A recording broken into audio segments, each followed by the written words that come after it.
Hello, my name is Ola, and I'm going to be reacting to Game Boy When Boy Met Game by Scott the Woz. This was recommended to me by Christopher McBride. Yeah. This is my first time reacting to Scott the Woz. I've only seen him a couple of times through memes. That's pretty much it. This is my first time watching any of his videos. And if you want to like, comment, subscribe to my channel, you can. If you don't want to, that's fine too. Here we go. Hey y'all, Scott here. I've decided to start playing game systems with names that perfectly describe me, so I'm gonna start playing the Microvision. What's shaped like a brick and gives you hours of fun? It's a close second. The Nintendo Game Boy. That's right, it's a minor. Easily one of the most important systems in gaming history, and for good reason. There's some truth to why old people call anything that beeps a Game Boy. They worry me. But every time you see a portable video game device in a cartoon or something, it's almost always modeled after the original Game Boy. 2 buttons, a D-pad, cartridge slot. This thing is so portable game system. And even though I never officially owned one before my virgin phase, it doesn't feel like it. The original Game Boy launched a line of systems that lasted over 20 years, most models being compatible with the games from that first one. I remember bringing my Game Boy Advance to kindergarten, to which most 80-year-olds would say, that makes me feel old. The other kids and I would swap games around and try them out on our own systems, and I saw some of them having these weird gray cartridges. I was only used to the Game Boy Color and Advance ones. Then one of the kids whipped out their Game Boy. It was the original, and even back then I thought, oh, we gotta see what happens when we put a newer game in there. This is amazing! No matter what era of Game Boy you grew up with, you still sort of feel that attachment towards the others. It's all Game Boy at the end of the day. Ever since, I've always had a huge interest in that first era of Game Boy. I loved my Game Boy Color and Advance games, but I wanted to see what it was like one generation earlier. And now that I waste my time, I can finally use the original Game Boy and see what it's like. It fucking stinks. The Game Boy was created in response to the booming success of Nintendo's home console, the Nintendo Entertainment System, and the limitations of their LCD games, the Game & Watch series. The NES gave you long-lasting experiences, each on their own cartridges, some of which were high-score-based games straight out of the arcade, but many were taking gaming to the next level. Rich stories, new worlds you want to explore, definitive endings, just like a divorce. The Game & Watch games were a line of handhelds that contained one game on each, using an LCD display like a calculator. These pretty much had to be arcade-style games, just see how long you can last, try to win, like a divorce. Now, handheld game systems with cartridges weren't anything new, but they weren't anything good. Mostly dumb, simple, high-score-based games. A few of them were kind of fun, but most of these, they mainly just gave your thumbs a job. So what if we took how rich and deep the games on NES can be and shrunk them down to fit in a mouse? That was what Gunpei Yokoi was born to do. The designer of numerous Nintendo toys, the Game & Watch, and Cataracts went in and created a portable game system using interchangeable cartridges and a dot matrix screen. That sounds more impressive than it is. It's a manually operated fiber divider. The project was codenamed after the screen, Dot Matrix Game, or DMG, and didn't have a final name until Shigesato Itoi suggested the name Game Boy. This thing was developed with durability, longevity, and budgetary constraints in mind, launching at only $89.99 on July 31st, 1989 here in North America, April 21st, 1989 in Japan, and September 28th, 1990 in Europe. Nintendo has almost always been about fun on a budget, and nowhere was that more obvious than with the Game Boy. Look at this box, the future is here, f***er, and it's called 1989. This looks incredible, and then you play it! Really funny stand-up routine, dog shit system. Even when Nintendo was being more realistic with their images, like on the back of the box here,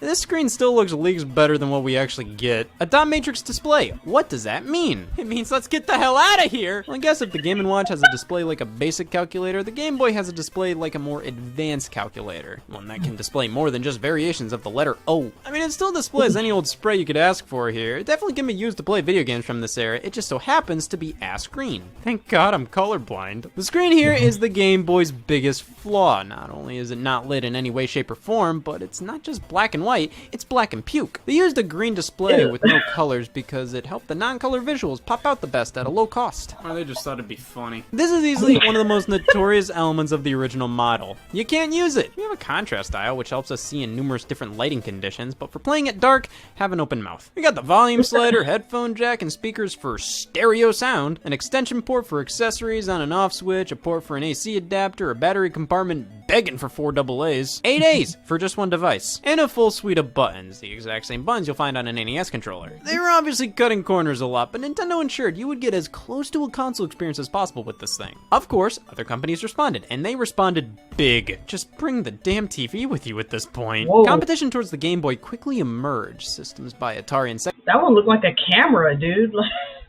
you know, you remember those big ones? The one that, you know, and then after you took a picture, you had to wind it, you know, till finally, like, you hear it stop with a click, and then you know, take another picture, you know. Like, God, I feel so old. Oh my God. Sega had full-color displays that were, in fact, lit up. These systems were more powerful, and I think people bought them out of fear of being crushed. All signs pointed to these things wiping the floor with the Game Boy, Yeah, look at it. but Nintendo had a few aces up their sleeve. The initial price point was significantly cheaper due to the Game Boy's cost efficiency. Not using a color display will do that to you. They're all about saving money. I'm sure Nintendo employees eat cereal with water. Due to using cheaper technology, the Game Boy was not only more portable than the competition, its battery life was actually tolerable. I can't remember the last time I put batteries in this thing. It's just been run off the same ones for years. It can withstand 15 hours of continuous play on 4 AA's. Sega's Game Gear and Atari's Lynx contributed to the battery life movement we're dealing with today. I think the Game Boy's design was far more appealing to everybody. These things honestly both look the exact same. The Game Boy was unique and it feels great to play. It may be bulky by today's standards, but you can still fit it in a pocket. All the buttons, the D-pad, they feel fantastic, like actual console controller buttons. Handhelds usually have the audacity to include small clicky buttons to fit on a slimmer, tinier device compared to home console controllers. The Game Boy has these big, meaty buttons that just feel right. They feel substantial, and none of Nintendo's future portables really replicated this feeling. It's a little awkward, obviously not the best it could possibly be, but it's well designed for 1989, and at its price point, it accomplishes what it set out to do, and while that definitely added to the reason the Game Boy absolutely drained the Lynx's blood for fun, the core reason it did so well was the games. It's in the fucking name. The Game Boy launched with 5 games here in North America, with one being notoriously bundled in. Not Yakuman. Tetris was already a well-known PC game at the time, but the idea to bundle it in with the Game Boy, genius. Nintendo was considering to put the game Super Mario Land in with the package, but was told while that would help the Game Boy appeal to kids, packing in Tetris would help the Game Boy appeal to everybody. So, in North America, the Game Boy launched with a Tetris game cartridge, not only helping the system, but the Tetris brand as a whole. These two things go hand in hand. Neither one of them would be the great success they became if not for each other. Tetris on the Game Boy continues to be one of the best versions of Tetris. I know what you may be saying. Scott, fucking Tetris is fucking Tetris. Oh man, Yeah. Grass was way better back then. Hear me out. It's crazy, but not every version of Tetris gets things right. The controls feel off. The core Tetris gameplay is altered ever so slightly, but if you want the most pure and perfect version of Tetris, it's on the Game Boy. The iconic theme is here. It all controls well. It works perfectly within the Game Boy's limitations. Like, everything appears on screen just fine. It doesn't mess around with modes that are kind of cute, then you never play again. It knows what you want. You jump in, play Tetris, jump out. It's basic, but not to a fault. And that's what I like about this version. It's simple, but it's perfectly simple. This helped the Game Boy tremendously. But that doesn't mean there weren't other games aiding to its success. Right alongside the system's launch came Super Mario Land. I always found this cover art to be so modern looking for a Mario game released in 1989. Prior to this, Mario artwork was still in its Peach Fuzz era. This one feels right in line with official art for the series released today. Of course, Super Mario Bros. Helped to catapult the NES into superstardom, really being a game everybody had to try for themselves. Truly a revolution, so it's fair to expect Super Mario Land to be the same. This game creeps me out. I love Super Mario Land, and I think most good people do. But I think it's mostly because of how charming the game is with how primitive and simple it can be. It's a very basic and short Mario game, though it has a few elements unique to it. You don't get fireballs, you get super balls that bounce around. Turtles explode on impact. A few side-scrolling shooting stages, and we have our first title with a question mark in the middle. The physics are messed up here. If you're running, it doesn't really carry into your jump that well. You fall like a rock. Precise jumps are hard to make.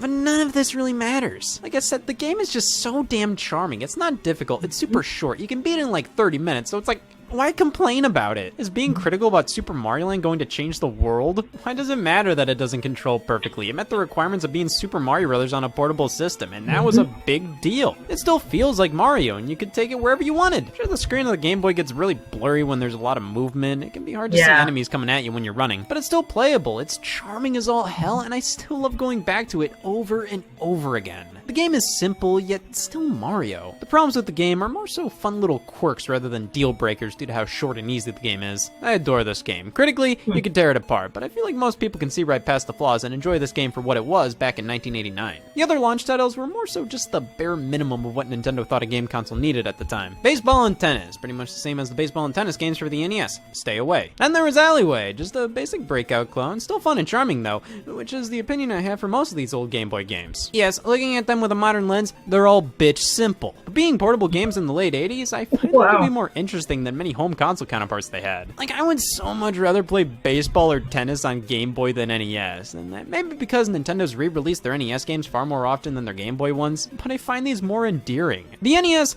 is more capable than this. The Game Boy, I'll take what I can get. Overall, not a bad launch lineup. Two of the most iconic games on the entire platform, one of them packed in, a fun Breakout game, and 2 sports titles if you want to get laid. The original Game Boy model wasn't the hottest looker though. This thing looks like it would just taste awful. So eventually, 6 years later, Nintendo released a line of Game Boys under the slogan, "Play it loud." The deaf revolted. These were the exact same systems from '89, but now there were so many different color options. This was during Nintendo's rambunctious phase, trying to be cool for all the 90s kids. Yeah, stick it to the man, buy a yellow Game Boy. These are pretty nice additions to the lineup, but this was 6 years after the launch. The Game Boy lasted so long, and for a giant chunk of its lifespan, it was still just that old brick. The next year, in 1996, Nintendo finally released a revision titled the Game Boy Pocket, and the most tolerable handheld goes to this. It is a fraction of the size, comes in a variety of colors, only costs $69.99. The screen is bigger, clearer, doesn't get as blurry during motion sequences, doesn't look fucking disgusting, only uses 2 AAA batteries instead of 4 AA's. This is a huge improvement, though I do still think the original has more character. Just look at the fonts for the buttons, this looks like a PowerPoint presentation. Plus, I don't think it's as comfortable as the '89 model. I don't like it when my hands on the back touch. Keep these things away from each other. But the Pocket helped rejuvenate the Game Boy, giving it a much needed modern makeover. It was still incredibly affordable, and at this point had a treasure trove of games in its catalog, plus most of the problems with the original were made much better now. But one thing still needed fixed. 2 years later, in 1998, only in Japan, Nintendo released the final revision, the Game Boy Light. One of the biggest issues with the Game Boy line was the lack of any light on the screen. You just straight up couldn't see it without some kind of light source. The Game Boy Light, however, popped a backlight into the display, which you can turn on and off. Without the light, this thing lasts 20 hours on 2 AA's, which is amazing. And then with the light on, it lasts for 12 hours, which is still very respectable. The handheld is very similar to the Game Boy Pocket in terms of design, but a bit larger, which makes it more comfortable. The backlight is pretty much just here so you can play in the dark. It doesn't make the screen more viewable in good lighting conditions. In fact, half the time I can't even tell it's on. It makes the handheld playable at night. That's pretty much all it does. You know, I was hoping it was gonna give me advice. The problem is, this revision released a mere months before Nintendo released the full upgrade, the Game Boy Color. Featuring a color screen and exclusive games, Yeah, my sister has that Game Boy Color, that see-through, where is it? That see-through one? Where is it? That one, right here. And I still have it. I kept it safe for her. It still works, man. Like, this thing is like almost like 30 years old and it still works. Like, it's crazy, yo. A color screen and exclusive games, it was pointless to buy this, even if it had the backlight and the color didn't. Since these released so close to each other, it's understandable why this never left Japan. Also, America hates vision. It didn't make sense to make consumers decide between a light and a color when it was obvious the color was what Nintendo really wanted to sell here. The original Game Boy wasn't discontinued until 2003, living an incredible 14 years, and it really lived on for far longer than that. The Game Boy Color and Advance were compatible with these old games, with the Advance being discontinued in 2010. The Game Boy line was so popular, with the original first 3 models selling 64 million plus units before the Color's release in '98. And all of that can be attributed to the great games released for this thing. Like Bach and Chase and Mortal Kombat 2. I have a soft spot for the Game Boy library, but even the best games are often gimped in some ways. Though every Game Boy game I've played, I can always appreciate them, far more than a lot of other games from this era. It is so charming to go back to when this was portable gaming. It's fun to see where concessions were made and they aren't too egregious considering you're playing it on this, okay? What were you expecting? These cartridges are adorable. They're like NES cartridges you can choke on more easily. And the NES is the best console compared to the Game Boy, as most of these titles feel like black and white NES games. The Game Boy definitely isn't as capable as the NES in many ways, so games sometimes don't run as smoothly as they do on there. But again, taking the era in which this was released into consideration, you're getting a fairly comparable experience on the go. The problem is, the Super Nintendo was right around the corner and was the primary system during the Game Boy's life. So while the Game Boy can do NES-style games quite well, bringing Super Nintendo-like games over cracks me up. We can see that with the sequel to Super Mario Land, released 3 years later, Super Mario Land 2, 6 golden coins. You collect coins all the time, who cares? Mario Land 1 was a solid portable take on the Mario formula, though it was kind of in the camp of good enough. That game on any hardware other than the Game Boy would be executed. Mario Land 2, well, that's actually just a flat-out great game, regardless of it being on the Game Boy or not. Definitely feels more like Super Mario World on the Super Nintendo, for better or for worse. The game does struggle with how big and chunky the sprites are. I mean, the original Mario Land, I was worried the sprites were my spittle on the screen. Here, everything is big and bold and I love it, but we can a lot more slow down because of that. Mario Land 2 does struggle a bit with being a full-size Mario game on the handheld, but that doesn't stop it from being one of the best Game Boy games. I'm not sure I'd consider it to be one of my favorite Mario games. I kind of feel like it's made cooler just because it's a Game Boy game. What's Jason doing here? What the? Why is he here? Why is there a little like Jason Voorhees right here? His body's missing. All it is his mask and feet and the freaking machete through his head. I feel like it's made cooler just because it's a Game Boy game. But it's a great title in its own right and deserves more recognition. It was the debut of Wario, I can't say that about myself. But they ended up taking him from this game and making him the whole focus of the third Mario Land, Wario Land Super Mario Land 3. Can't wait for Max Payne's Super Mario Land 4. I always forget there were 3 Mario Lands, but it's completely fair considering the third game is an inbred take on a third game. Super Mario Land 3 isn't a Mario Land game, much like how Super Mario World 2 isn't a Mario World game. They both take characters from the previous entries and give them their own spin-off series. They just had to give them a Mario subtitle to really sell it to ya. Sure. Wario Land is its own game. Starring Wario, it launched an entire series of mostly handheld platformers, including Wario Land 2 on the original Game Boy as well. What makes Wario Land work is how it really throws you a curveball. You head into it expecting a Mario game, but you get off-key music and mechanics that make these games truly their own thing. There aren't a ton of Mario spin-offs on here. NES games like Yoshi, Yoshi's Cookie, and Dr. Mario got Game Boy versions. Dr. Mario's a weird one considering it's all about matching colors. Who did they to make this work? There was one Mario spin-off that was the Game Boy Zone though. Something fresh, something new, something definitively Mario. Mario's Picross, because the Ted Danson deal fell through. Picross is a puzzle game, kind of like mixing crossword puzzles with Sudoku. Each row and column has a number, and that denotes how many squares are shaded in. So you compare each and figure out where exactly to chip away, and we have art. This game has almost nothing to do with Mario outside of the menus and a few puzzles, but it doesn't stop me from loving this game to bits. It's such a fun and addictive puzzle game, and most critics say that too. It sold like ass. Well, at least we have Donkey Kong. That's the full name. Most people call it Donkey Kong 94 based on the year it was released. In a sentence, it's great. In a longer sentence, it's really great. I mean, this is a Game Boy game, a continuation of the arcade title. We all asked, what happens next? Another whole ass game! A puzzle platformer made specifically for the Game Boy. This isn't like Mario Land 2, where that's an amazing game that does sort of struggle with the limitations of the handheld. This was made with everything in mind. It is, in my opinion, the perfect Game Boy game. And they followed it up with a nightmare. The Donkey Kong Land series. 3 games, all meant to be supplemental titles to the 3 Donkey Kong countries on Super Nintendo. You have to admit, these are impressive on the system, and they are their own games. They take heavily from their home console counterparts, but these are unique level designs. It's just, my god, these don't work on this thing. The sprites are so detailed, which is impressive, but it makes the game nearly unintelligible. That's a problem with many Game Boy titles. They didn't take the screen's quality into consideration. I will say, it's not as bad as you'd think it'd be, but you just can't make out what's on here sometimes. Man, these are just the novelty to go back to today. Even back then, they were like, wow, it's Donkey Kong Country on the go. Now it's like, wow, they sold this. Donkey Kong 94 is definitely the one to go for. These are neat from a historical point of view, but just play the Super Nintendo games like Jesus. That was the biggest issue with Game Boy games, when they tried to be far more than what they could be. Like, stop it, man, you're gonna hurt yourself. If the Game Boy released a few years earlier, we wouldn't have had this issue as much, but because it was thriving during the reign of the Super Nintendo, Nintendo wanted to put Super Nintendo quality games on here, so we got games that tried to stand toe-in-toe with what was on consoles at the time. Case in point, The Legend of Zelda Link's Awakening. This is a full-blown Legend of Zelda game. It's pretty much the same length as Link to the Past on Super Nintendo. Nothing's compromised. If anything, Link's Awakening takes the core of Link to the Past and makes it work on a Game Boy. It's pretty crazy. Playing on an actual Game Boy model, though, this is rough. I have no idea how anybody did this. I mean, at least with the Pocket, maybe. But I can't imagine playing this compared to the re-release they did for the Game Boy Color. Like, my God. The game also feels very shoehorned onto the platform. You have to switch between different items all the time in this game, like constantly, which forces you to go into the menu, swap out items, go back, swap them out again. It feels like if they made this game from the ground up for the Game Boy, they'd take the lack of buttons into consideration and not design a game around using all these items and having to swap between them over and over again. With that being said, Link's Awakening is a lovely game. It has so much charm being the first mainline portable Zelda adventure. They did some weird things with this one, including tons of cameos from other Nintendo properties. This is obviously a stone-cold classic. The only problem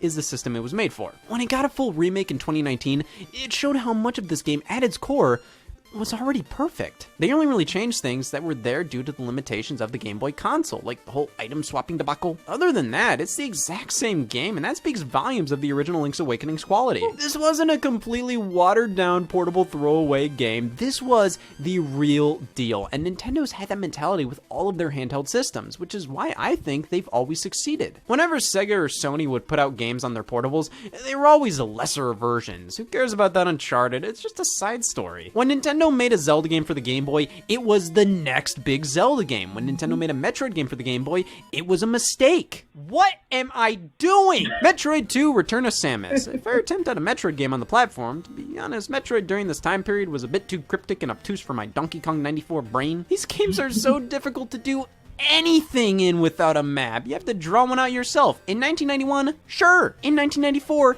go yourself. Well, Kid Icarus got a sequel on the Game Boy too. Kid Icarus of Myths and Monsters, strangely a game that never released in Japan and was the only other Kid Icarus game until 2012 with Kid Icarus Uprising. This is basically more of the same from the NES game, but again, that's impressive and exactly what customers wanted. If you were buying Kid Icarus on the Game Boy, it was because you wanted Kid Icarus on the go, not a card game spin-off, Sony. That doesn't mean other companies didn't put their B teams on the Game Boy versions. We got a whole heap of third-party home console conversions, like 5 Mega Man games. Some Castlevanias, Contras, a bunch of Final Fantasies that weren't actually Final Fantasy, they were random RPGs Square brought over to North America and called them Final Fantasy. These were all up in the air. Like, sometimes they can be good, and sometimes they're Castlevania the Adventure. I really have a love for the first Game Boy Mega Man game, Mega Man and Dr. Wily's Revenge. The Mega Man Game Boy games are like remixed, abridged versions of the NES ones, but sometimes they weren't just remixed, abridged versions, they were bad. Even then, I still look fondly upon all these games, even if they weren't that great. They give you fairly authentic portable takes on these franchises. Like Mega Man looks and plays like Mega Man. Same with Castlevania, Double Dragon. The only exception I'll make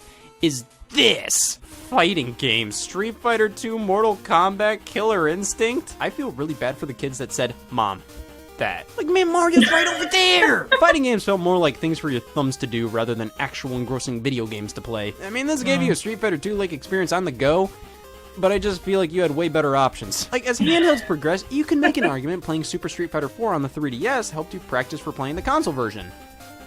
No, there's not much to these versions. They're the fighting games on the Game Boy. A worthy attempt, but they just aren't what the Game Boy's good at. Like, puzzle games were the Game Boy's jam. Not only did we have Tetris, but Tetris 2. This isn't Tetris. Tetris Blast! Who the f*** are you? Tetris Attack. I love you, but stop lying. Kicks is great here. One of my favorite arcade games. A Taito classic published by Nintendo on the Game Boy. The Game Boy can handle this. Right? No matter how poor the hardware is, you're always gonna have somebody out there who wants to be a smartass. X was a Japan-only game published by Nintendo that laid the groundwork for Star Fox. 3D! In black and white! Really? It's the future yesterday! Baseball 2000, a first-person shooter. Yeah, I mean, it's the Game Boy, it can do anything. I think Game & Watch Gallery helped show what the Game Boy was best at. These are remakes and ports of classic Game & Watch games, and it's a treat to have this era of Nintendo represented on the Game Boy, as it was its direct predecessor. Balloon Kid, a sequel to Balloon Fight, perfect fit for this thing. Great for simple, addictive gameplay. Space Invaders? Yeah, sure, it's great. The Game Boy may have had a lot of well-known franchises continue on it, but it started a few key ones. Mole Mania debuted on the Game Boy. That's something you hear every day. We get it. This is an obscure Nintendo-developed game. It's produced by Shigeru Miyamoto, and it's a fun puzzle game. You go between the top layer and bottom layer of each stage to get to the end. It feels like something that should have seen more success, but Nintendo realized kids hate moles. You! Wave Race started on the Game Boy. Yeah, Wave Race 64. That's a sequel to a Game Boy game just called Wave Race. I never hear anybody talk about this, and honestly, for the longest time, I just thought Wave Race 64 was the first Wave Race. They just put 64 on the title because it's Nintendo. They're crazy. They made a game about moles, okay? But shockingly more important was the conception of a white guy. Kirby's Dream Land debuted on this thing, ushering in the Kirby series as a whole. The box art illustrator didn't know he was supposed to be pink. Welcome to hell. The original Kirby's Dream Land was designed around being a beginner's game. It's stupid easy and short, but that's what it was always meant to be. Kirby's supposed to be a shut your brain off kind of game, and Dreamland is a fun one to blast through sometimes. This was followed up with an NES sequel, Kirby's Adventure, but back on the Game Boy we got Dreamland 2, which was definitely a huge upgrade, but even back then Nintendo milked the hell out of Kirby. Pinball Land, Block Ball, Star Stacker, Kirby got so many spin-offs on the Game Boy, it's ridiculous. It's probably because Kirby was the perfect choice for the face of that original brick. All of his games were simple, easy to pick up, and worked on the system well. Putting him in a pinball game, a Breakout clone, a puzzle game, it all made sense. Kirby fits everywhere. Put him in court, I don't care. Well, those are the most iconic titles on the Game Boy. Of course, there were hundreds of garbage whatever games, but even the worst games, honestly, I still have a weird appreciation for them on this thing. Bad games are way more tolerable on the Game Boy, and I feel like it's because I look at everything here and appreciate it all due to the limitations. Rummaging through a crate full of old gray Game Boy cartridges, there's something magical about it. No matter how good or bad the game is, I just find original Game Boy games to have this undeniable charm about them. Being in black and white and on a system you have to hold up to a light to be able to play, it's weirdly endearing. And just the fact Nintendo supported the system with so many accessories shows other people agree. I mean, come on. The Game Boy camera? That's so stupid, I love it. At one point, this held the world record for smallest digital camera. Doesn't mean it's good, you can't hold me accountable for saying that. You can hook this up to the Game Boy printer to print off your pictures. It works across a few other games and uses receipt paper. That way, it doesn't require ink cartridges, just a specific roll of paper, which is such a Nintendo decision to make. The Super Game Boy allows you to play these games on a Super Nintendo on a TV, which made for the ability to actually enjoy some of these titles. We got screen lights and magnifiers, which just made things worse. Battery packs, the link cable, connecting your Game Boy to another one for multiplayer action.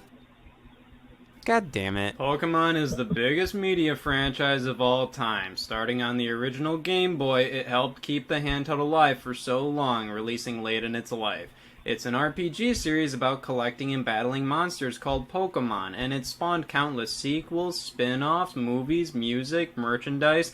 It's hard to think where Nintendo would be in the portable market today without Pokemon. Okay, I said it.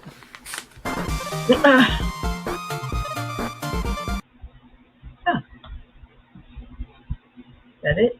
Yep. Wow. Like, what? Like, I seriously did not know all that stuff was, like, for the Game Boy. I just, like, what? Yeah, the Game Boy Advance. Yeah, I had that one. I had that one right there. It was red, and I took a blue sticker, I put it right on it, on top of it. It was a star.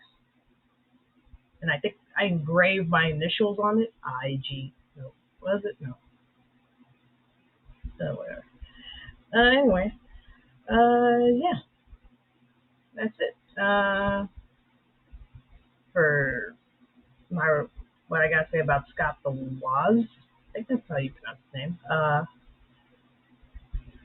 Yeah, I like him. It's pretty cool. It's funny. It's pretty funny. Like what? Yeah. Yeah, and the Game Boy, like, I didn't know there were that many accessories for it. I just thought that, like, oh, you have a few, you know, there are different versions of the Game Boy, you know, Game Boy Color, Game Boy Advance, Game Boy. I never heard of the Game Boy Pocket. Like, that was Game Boy Light. And, of course, I've never heard of the Game Boy Camera, the Game Boy Printer. Like, what? And that one where you attach a magnifying glass on top. What? I've never heard of that. Like, what? That's crazy. Anyway, yeah, that's it. That's my reaction to Game Boy when boy met game Scott the Woz. Yeah, that's it. And everyone take care of yourselves and each other, and I'll see you in the next one.